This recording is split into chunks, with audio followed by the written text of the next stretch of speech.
Today I want to talk about why this weekend's LSU versus Bama game is really a playoff game for Alabama more than it is for LSU, and all that's coming up after the bumper. Don't be cornering me. Hold up. Time. You gotta help me with that corner shit.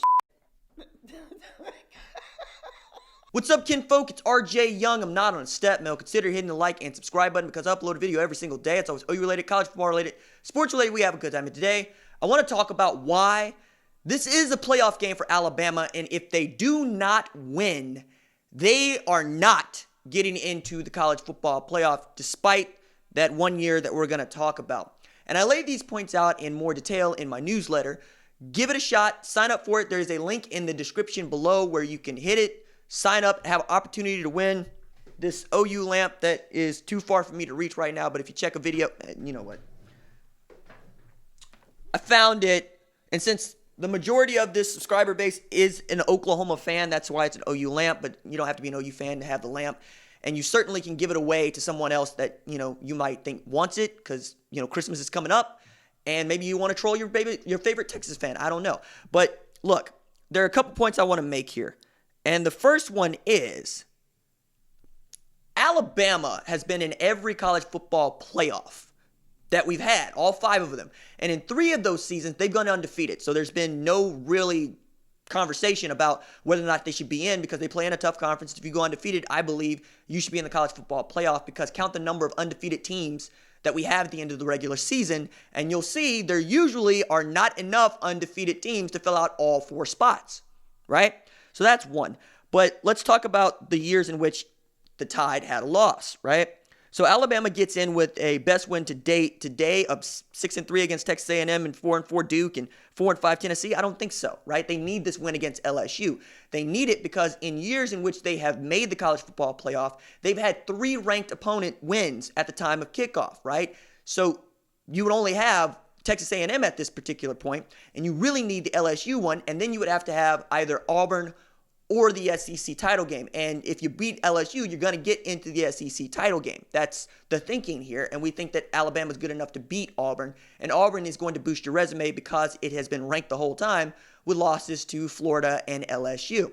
So that is one point. You need the ranked win. It just happens to be one of the best teams in college football you got to play. Alabama also got in 2017, famously when they did not even win their division. Now, the randomness of their schedule and who they played those years is what we're talking about. They were able to beat up on a number of ranked teams that allowed them the opportunity to be one of the quote-unquote best teams at the end of the season. That's how we end up with 2 SEC teams and the SEC championship game basically being played all over again for a national title. And Tua Tagovailoa comes into our lives at halftime to beat Georgia in a game for which I know that Oklahoma was a better matchup offensively for Alabama, but you lose the Rose Bowl, you don't get the privilege of playing a national championship. That's how that goes. And if Alabama rolls Auburn in the Iron Bowl, all they have done is beat a Texas A&M team that was beat by Auburn, right? So nobody's going to give you credit for that. And that's assuming UGA doesn't pistol whip the Tigers here a little bit later on in the month of November. And with the one ranked opponent win for Alabama, their resume is really thin. And then they don't really have that tried and true method of we like the way that Alabama looks on the field because you're playing a bunch of true freshmen, man. You're playing DJ Dale, you're playing Christian Harris, not Christian Miller. You're playing Shane Lee, you're playing Justin Igbe, and you got Evan Neal over there at guard coming off of a groin injury. I don't see that argument. I get that the quartet of wide receivers they have is the best in the country, but LSU's trio might be the best trio in the country. And I'm really interested to see about those two because both of these defensive backs secondaries have guys that are on the Jim Thorpe Award semifinalist list, and I think that Derek Stingley is the best freshman in America, bar none. And I also think he could be the best corner in America, bar none. So that also works against them. And then in the years they didn't run the table, right, 2014, 2015, 2017, the regular season, the Tide whipped at least 3 ranked teams, as I said, according to the AP or the selection committee rankings.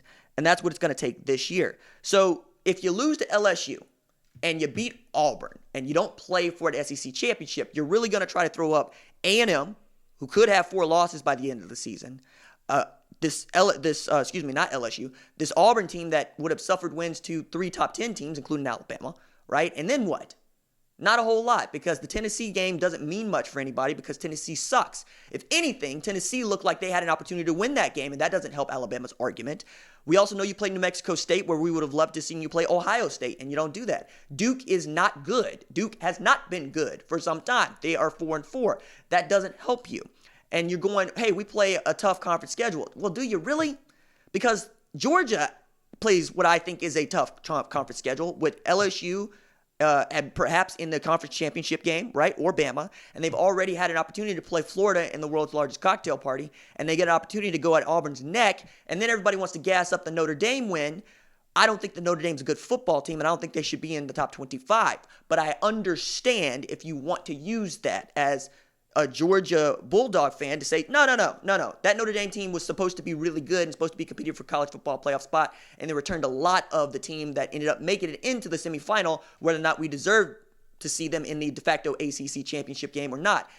And that's the other thing that I want to avoid this year. I don't want any repeats of a conference championship game or a de facto ACC championship game to ever come into play for the semifinal again, because I don't think it's really fair. I think that Notre Dame should have to play through an entire ACC schedule and play for an ACC championship, which means they should have already lost to Clemson so that we don't have to actually see that game played.